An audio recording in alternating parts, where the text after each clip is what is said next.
നമോ നമ. നമ്മൾ കഴിഞ്ഞ ക്ലാസ്സിൽ പറഞ്ഞുകൊണ്ടുവന്നത് എന്താണെന്ന് വെച്ച് കഴിഞ്ഞാൽ, നമ്മളുടെ അനുഭവങ്ങൾ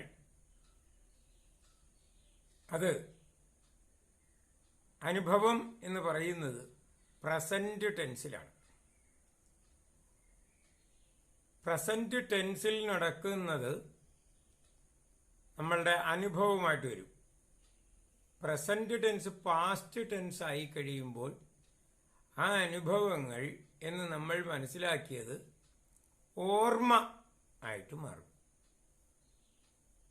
പിന്നെയോ ആ പ്രസന്റ് ടെൻസ് ആകുന്നതിന് മുമ്പ് നമുക്ക് പലതും കാണാൻ കഴിയും. എന്താണ് കാണാൻ കഴിയുന്നത്? നമുക്കൊരു വീട് വെക്കണം എന്ന് വളരെയധികം ആഗ്രഹിക്കുന്ന ഒരാൾ ആ വീടിനെ പറ്റി പല സ്വപ്നങ്ങളും കാണും. നമ്മൾ സ്വപ്നം എന്ന് പറഞ്ഞു കഴിഞ്ഞാൽ രാത്രി കിടന്നുറങ്ങുമ്പോഴുള്ള സ്വപ്നമല്ല പറഞ്ഞത്. നമ്മളുടെ ആഗ്രഹങ്ങൾ അതിങ്ങനെയായിരിക്കണം, അതിന് ആ പൂമുഖം എങ്ങനെയായിരിക്കണം എന്നൊക്കെയുള്ള ഒരു ഭാവനകൾ ഇങ്ങനെ എപ്പോഴും നമ്മളുടെ ഉള്ളിൽ ഇങ്ങനെ ഉണ്ടായിരിക്കും. നമ്മൾ അത്രയധികം ആഗ്രഹിച്ച് നടക്കുകയാണ്. വീട് അതിന് കാശ് സ്വരുക്കൂട്ടിക്കൊണ്ടിരിക്കുകയാണ്.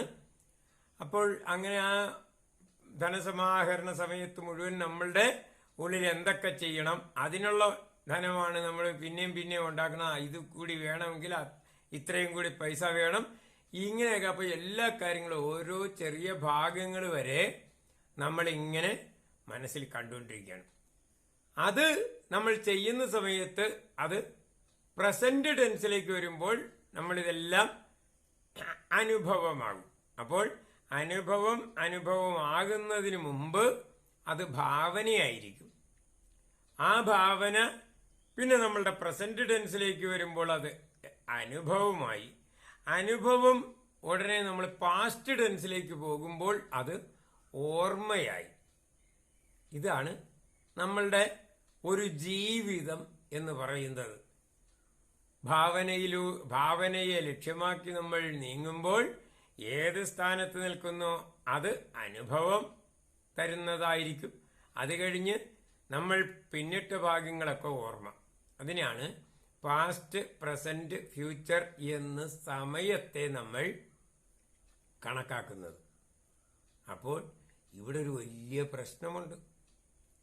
ഈ പ്രസന്റ് ടെൻസ് എന്ന് പറയുന്നതാണ് നമ്മളുടെ അനുഭവം. ഓക്കെ, അപ്പോൾ പ്രസന്റ് ടെൻസ് എന്ന് പറയുന്നത് എത്രയാണുള്ളത് എന്ന് കണക്ക് കൂട്ടുമ്പോഴാണ് നമ്മളുടെ വലിയ പ്രശ്നം.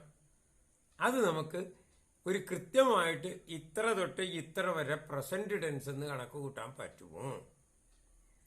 അതിന് എത്രമാത്രം സാധ്യതയുണ്ട്? ഏതാണ് പ്രസന്റ് ടെൻസ് എന്ന് ഒരാളോട് പറഞ്ഞു മനസ്സിലാക്കിക്കാനോ അല്ലെങ്കിൽ നമുക്ക് സ്വയം ബോധ്യപ്പെടാനോ പറ്റുമോ? അപ്പോൾ അതിന് നമ്മൾ പഠിക്കുന്ന ലോജിക്കും നമ്മളുടെ അനുഭവം എന്ന് നമ്മൾ ഉദ്ദേശിക്കുന്നതും തമ്മിൽ അജഗജാന്തരമാണുള്ളത്. നമ്മളുടെ അനുഭവം എല്ലാം പ്രസന്റ് ടെൻസാണ്. അനുഭവം കഴിഞ്ഞ് വരുമ്പോൾ അത് പാസ്റ്റായി. അനുഭവിക്കുന്നതിന് മുമ്പ് ഇതിനെ നമ്മൾ ഈ അനുഭവത്തെ ക്രമീകരിക്കാനുള്ള ശ്രമമായിട്ട് വരുന്നതെല്ലാം ഭാവനയാണ്. അപ്പൊ എന്തു പറ്റും? ഇതിന്റെ നമ്മൾ വേർതിരിക്കുന്ന ഒരു രേഖ പോലെ ചെയ്യുകയാണെങ്കിൽ, നമ്മൾ ഇതിനെ ഒന്ന് ആളുകൾക്ക് മനസ്സിലാക്കിച്ചു കൊടുക്കണമെങ്കിൽ ഒരു രേഖ അങ്ങോട്ട് ഇട്ടു. ഈ രേഖയാണ് പ്രസന്റ് ടെൻസ്. അതിന്റെ വലതുവശത്തുള്ളത് ഫ്യൂച്ചറും ഇടതുവശത്തുള്ളത് പാസ്റ്റും എന്ന് നമ്മൾ പഠിപ്പിക്കുകയാണ് എന്ന് വെച്ചോളൂ. അപ്പോൾ ഈ രേഖയുടെ ആ വീതി എത്രയുണ്ട്, ആ രേഖയ്ക്ക് എത്ര കനത്തിലുള്ള വരെയാണ് നമ്മളവിടെ കാണുന്നത് എന്ന് പറഞ്ഞാൽ, ഈ രേഖ കടക്കുന്ന ആ സമയം ഭാവിയിൽ നിന്ന് ഭൂതത്തിലേക്ക് കടക്കുന്ന ആ ഒരു ലൈൻ മാത്രമാണ് പ്രസന്റ് എന്ന് പറയുമ്പോൾ എന്താണ് നമ്മൾ കഴിഞ്ഞ ഒരു ക്ലാസ്സിൽ സെന്ററിനെ വ്യാഖ്യാനിച്ചു വന്നതുപോലെ തന്നെ ഇരിക്കും. സെന്റർ, ഒരു ചക്രം കറങ്ങുമ്പോൾ അതിന്റെ സെന്റർ എന്തായിരിക്കും? നിശ്ചലമായിരിക്കും. ഒരു ഉദാഹരണം, ഫാനിന്റെ ഷാഫ്റ്റ് അല്ലെങ്കിൽ വണ്ടിയുടെ ഷാഫ്റ്റ് ഒക്കെ. ആ ഫാനിന്റെ നടുക്കുള്ള ആ വടി, അങ്ങനെ ആ ഷാഫ്റ്റ് നിന്നാൽ മാത്രമേ, ഒരു സ്ഥിരമായിട്ട് നിന്നാൽ മാത്രമേ ഫാനിന് കറങ്ങാൻ പറ്റുള്ളൂ. അപ്പോൾ ആ സെന്റർ എന്ന് പറയുന്നത് നിശ്ചലമായിരിക്കും. എന്നാൽ ആ നിശ്ചലതയിൽ നിന്നുകൊണ്ടേ മറ്റു ഭാഗങ്ങളെ കറക്കാൻ പറ്റുള്ളൂ. അപ്പോൾ സെന്റർ എപ്പോഴും ഒരു സ്ഥലത്തേക്കും കറങ്ങാത്തൊരവസ്ഥയാണ് സെന്റർ എന്ന് പറയുന്നത്. പക്ഷെ അവിടെ നമ്മൾ ആ ഷാഫ്റ്റിന്റെ ആ വലിപ്പം, അതിന്റെ വ്യാസം, അതിന്റെ ആ ഷാഫ്റ്റിന്റെ കനം എന്നൊക്കെ നമ്മൾ പറയും. ആ വ്യാസം നമ്മൾ എന്ത് ചെയ്യാണ്? നമ്മൾ അതിന് എത്ര വെയിറ്റ് താങ്ങണം എന്നൊക്കെ കണക്കാക്കി അതിന് നമ്മൾ ഉദ്ദേശിച്ച് കൊടുക്കുന്നതാണ് ആ ഷാഫ്റ്റ്. എന്നാൽ അല്ലാണ്ട് ഒരു ഈർക്കിലിയുടെ വണ്ണത്തിൽ ഒരു ഷാഫ്റ്റ് കൊടുത്തുകൊണ്ട് ഫാനിനെ കറക്കാമെന്ന് വിചാരിച്ചു കഴിഞ്ഞാൽ അത് പൊട്ടിപ്പോവുകയല്ലാതെ ഫാൻ ശരിക്ക് വർക്ക് ചെയ്യാൻ പറ്റുകയില്ല. അപ്പോൾ അതുകൊണ്ട് അതിന് ആ ഷാഫ്റ്റിന് എത്ര കണ്ട് വ്യാസമാകാം എന്നുള്ളത് വളരെയധികം നമ്മൾ ശ്രദ്ധിച്ചാണ് കൊടുക്കുന്നത്. കൂടുതൽ ഫാനിനൊക്കെ വണ്ണമുള്ളൊരു ഷാഫ്റ്റ് കൊടുത്തിട്ട് കാര്യമില്ലല്ലോ. അപ്പോൾ ഫാനിന് കൊടുക്കുന്ന ആ ഷാഫ്റ്റിന്റെ ഘനം അല്ലെങ്കിൽ വ്യാസം നമ്മൾ എന്താ ചെയ്യുക? അത് നമ്മൾ വളരെ കൃത്യമായിട്ട് ആലോചിച്ച് അതിൻ്റെ ഓപ്റ്റിമം എന്ന് പറഞ്ഞു കൊടുക്കും. അത് ഈ ഫാൻ എന്ന് പറയുന്നതിൻ്റെ ആ ഭാരം എത്രയുണ്ടെന്ന്, ആ ഭാരത്തെ ശരിക്ക് താങ്ങി നിർത്താൻ പാകത്തിനുള്ള ഒരു ബലമുള്ള ഷാഫ്റ്റാണ് കൊടുക്കേണ്ടത് എന്ന് വിചാരിച്ച് ഫാനിന്റെ വലിപ്പത്തിനും അതിന്റെ കറങ്ങുന്ന ശക്തിക്കും ഒക്കെ അനുസരിച്ച് ഈ ഷാഫ്റ്റിന്റെ വ്യാസം മാറിക്കൊണ്ടിരിക്കും. എന്ന് പറഞ്ഞാൽ സെന്റർ എന്ന് നമ്മൾ ആരോപിക്കുന്ന ഭാഗത്തിന്റെ വലിപ്പം മാറിക്കൊണ്ടിരിക്കും എന്ന് നമ്മൾ ഒരു ക്ലാസ്സിൽ നമ്മളിത് വിശദമായിട്ട് പഠിപ്പിച്ചതാണ്.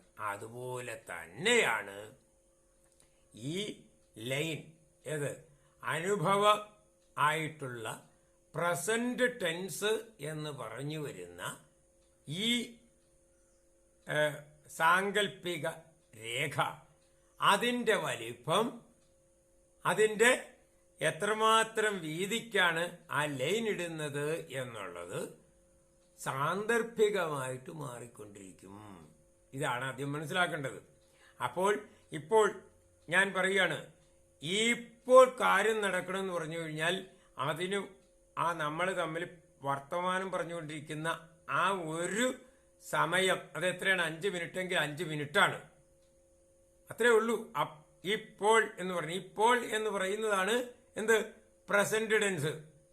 അത് കഴിയുമ്പം വേറൊരു കോണ്ടെക്സ്റ്റിലാണെന്ന് പറയണമെങ്കിൽ ഇന്നെനിക്ക് അതിന്റെ രണ്ടിലൊന്നും അറിയണം, ഇല്ലെങ്കിൽ നാളെ ഞാൻ വേറെ തീരുമാനം എടുക്കും എന്ന് പറഞ്ഞാൽ ആ ഇന്ന് എന്നുള്ളതാണ് പ്രസന്റ് ടെൻസ് ആയിട്ട് വരുന്നത്.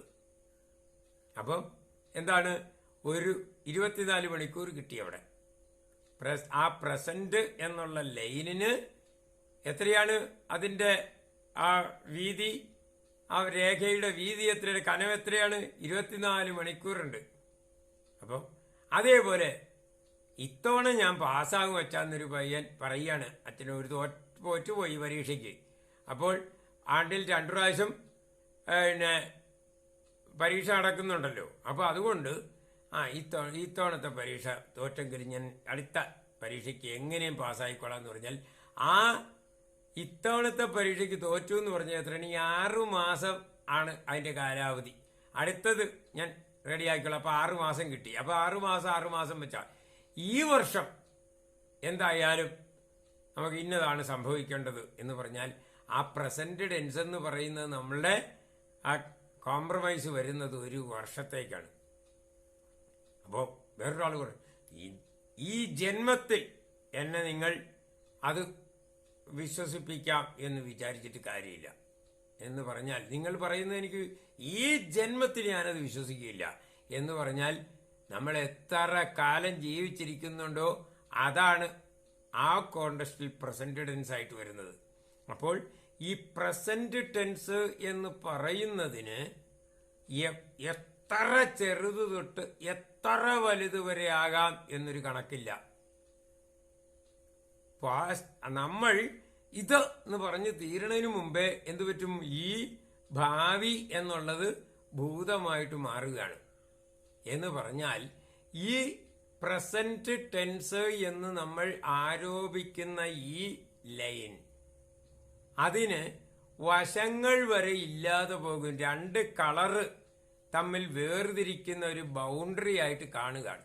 അപ്പുറത്ത് മഞ്ഞയും ഇപ്പുറത്ത് കറുപ്പുമാണ് എന്നുണ്ടെങ്കിൽ ഒരു അക്ഷരം എഴുതിയിരിക്കുമ്പോൾ ആ അക്ഷരത്തിന്റെ ബോർഡറിന് അപ്പുറത്ത് മഞ്ഞയും എഴുതിയിരിക്കുന്നത് കറുപ്പ് കൊണ്ടാണെങ്കിൽ ഇതിനകത്തേക്ക് കയറും. പക്ഷെ ബോർഡർ നമുക്ക് കാണാം.